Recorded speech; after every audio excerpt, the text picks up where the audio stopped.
नमस्कार। बीपीएससी या यूपीएससी तैयारी तो करनी है, पर शुरू कहाँ से करें? ये सवाल लगभग हर नए एस्पिरेंट के मन में आता है।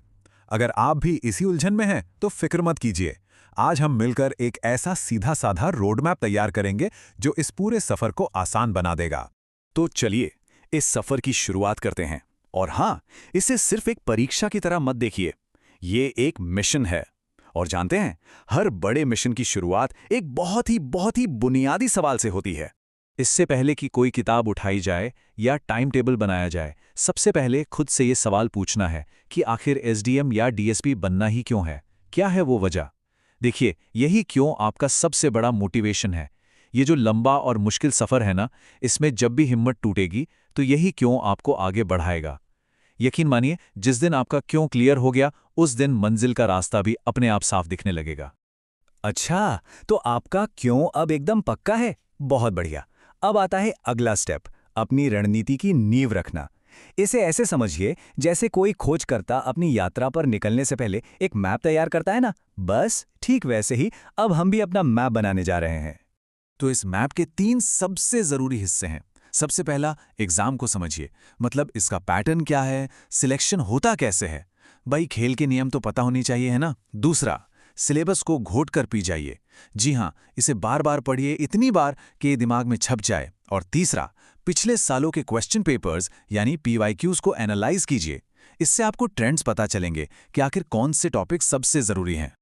और एक बात, सिलेबस को कभी भी सिर्फ सब्जेक्ट्स की लिस्ट मत समझना। नहीं, यही तो आपका असली रोड मैप है। और ये रोड मैप सिर्फ ये नहीं बताता कि क्या पढ़ना है, बल्कि इससे भी ज्यादा जरूरी ये बताता है कि क्या नहीं पढ़ना है।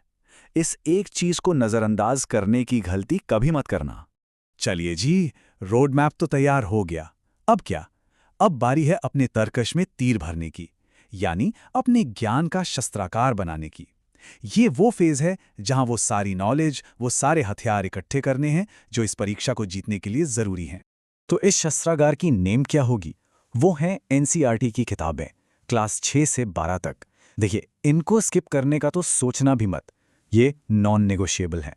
अगर आपको हर सब्जेक्ट की एक सॉलिड, एक मजबूत बेसिक समझ बनानी है तो एनसीईआरटीज पढ़नी ही पड़ेंगी। एक बार जब एनसीईआरटी से आपकी फाउंडेशन मजबूत हो जाए, तब आपको इन कोर्स सब्जेक्ट्स में महारत हासिल करनी है। हिस्ट्री, पॉलिटी, ज्योग्राफी, इकोनॉमी और साइंस, ज़्यादातर सवाल इन्हीं के आसपास घूमते हैं, तो इनमें आपको एक गहरी समझ बनानी ही होगी। अब एक बहुत ज़रूरी बात, कई लोगों को लगता है एनसीईआरटीज हो गई तो तैयारी हो गई। नहीं, असल में यहीं से आपकी रियल प्रिपरेशन शुरू होती है। जब आप एनसीईआरटीज और बेसिक सब्जेक्ट्स कवर कर लेते हैं, उसके बाद आप एडवांस लेवल पर जाते हैं। Standard books, current affairs, answer writing, यहां से तैयारी का असली सीरियस फेज शुरू होता है। ठीक है, तो अब बात करते हैं एग्जाम के 3 स्टेजेस की। इन्हें आप 3 अलग अलग लेवल या पड़ाव समझ सकते हैं, और हर पड़ाव को पार करने का तरीका थोड़ा अलग है। सबसे पहले प्रीलिम्स और मेंस। देखिए, तैयारी तो साथ साथ चलती है, पर दोनों का नेचर बिल्कुल अलग है। प्रीलिम्स जो है वो स्पीड और एक्यूरेसी का खेल है। आपको ढेर सारे एमसीक्यूज प्रैक्टिस करने होंगे, टेस्ट सीरीज लगानी होगी। वहीं दूसरी तरफ मेंस, वो आपकी नॉलेज की गहराई और आपकी आंसर राइटिंग स्किल का टेस्ट है। वहां आपको डीप कॉन्सेप्ट्स पर फोकस करना होता है, तो अप्रोच दोनों की अलग रखनी पड़ेगी। और फिर आता है फाइनल लेवल, इंटरव्यू। एक बात समझ लीजिए, ये सिर्फ नॉलेज का टेस्ट नहीं है, ये आपकी पूरी पर्सनैलिटी का टेस्ट है। आप कैसे सोचते हैं, कैसे बात करते हैं, सब कुछ। तो इसके लिए आपको अपनी पर्सनैलिटी पर काम करना होगा और करंट अफेयर्स पर एक मजबूत पकड़ बनानी होगी। तो हमने पूरी स्ट्रैटेजी को स्टेप बाय स्टेप समझ लिया है, पर अब बात उस एक चीज की जो इन सारे स्टेप्स को एक साथ बांधती है, वो मूल मंत्र जो आपको आखिर में सफलता दिलाएगा। तो ये 2 बातें बिल्कुल गांठ मार लीजिए। पहली, इंटीग्रेटेड तैयारी, मतलब कभी भी प्रीलिम्स और मेंस की तैयारी को अलग अलग मत कीजिए, एक साथ पढ़िए। और दूसरी, और शायद सबसे जरूरी चीज, रिवीजन। रिवीजन, रिवीजन और रिवीजन। आपने चाहे कितना भी पढ़ लिया हो, अगर आप उसे बार बार रिवाइज नहीं कर रहे तो सब बेकार है। और आखिर में एक ही बात है, ये पूरा सफर, ये पूरी तैयारी असल में धैर्य और लगन का इम्तिहान है। रोज पढ़ना, भले थोड़ा पढ़ो लेकिन रोज पढ़ो, लगातार कोशिश करते रहना। यही जो कंसिस्टेंसी है ना, यही सफलता की असली की है।